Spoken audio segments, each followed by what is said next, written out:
లలిత అమ్మవారిని పూజించే భక్తులకి అమ్మ అని పూజించే భక్తులకి అమ్మ అజ్ఞానం, భయం, బద్ధకం, చెడు ఆలోచనల నుండి అమ్మవారి కాలి గోళ్ళ నుంచి వచ్చే కాంతి కిరణాలు పటాపంచలు చేస్తాయి. అమ్మ పాదాలను పట్టుకునే భక్తులకి అమ్మ సరైన బుద్ధి, జ్ఞానం కలిగి కష్టాల నుండి ఎలా బయటపడాలో దారి చూపిస్తుంది. శరణాగత దీనార్థ పరిత్రాణాయ పరాయణే అని స్తుతిస్తారు. మనం సంపూర్ణ నమ్మకంతో అమ్మని పాదాలపై పడి మన బాధలను ఆమెకు అప్పగిస్తే, ఆమె శరణాగతికి చేస్తే ఆ తల్లి భక్తుల కర్మలను కడిగివేస్తుంది. అకాల మృత్యువుల నుండి, ప్రమాదాల నుండి, శత్రు భయాల నుండి మరియు దీర్ఘకాలిక రోగాల నుండి అమ్మవారి పాదాల స్మరణ భక్తులను రక్షిస్తుంది. జీవితంలో వచ్చే సుఖదుఖాలను, ఆందోళనలు అనే సముద్రాన్ని సులభంగా దాటడానికి అమ్మ పాదాలు ఒక దివ్యమైన పడవలాగా పనిచేస్తాయి. లలితాదేవి పాదాల కింద ఒక రత్నాల పాత్ర ఉంటుంది.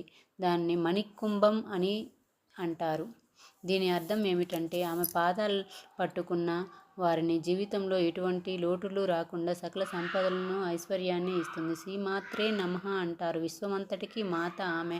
ఆమె చిన్న పిల్లవాడిని ఏడుస్తున్న తల్లి కాళ్ళను పట్టుకుంటే ఆ తల్లి ఎంత వేగంగా బిడ్డను ఓదారుస్తుందో ఆమె కూడా అలాగే మనల్ని లలిత అమ్మ పాదాలను నమ్ముకుంటే ఆమె మనల్ని తన ఒడిలోకి తీసుకుని ప్రశాంతతను ఇస్తుంది.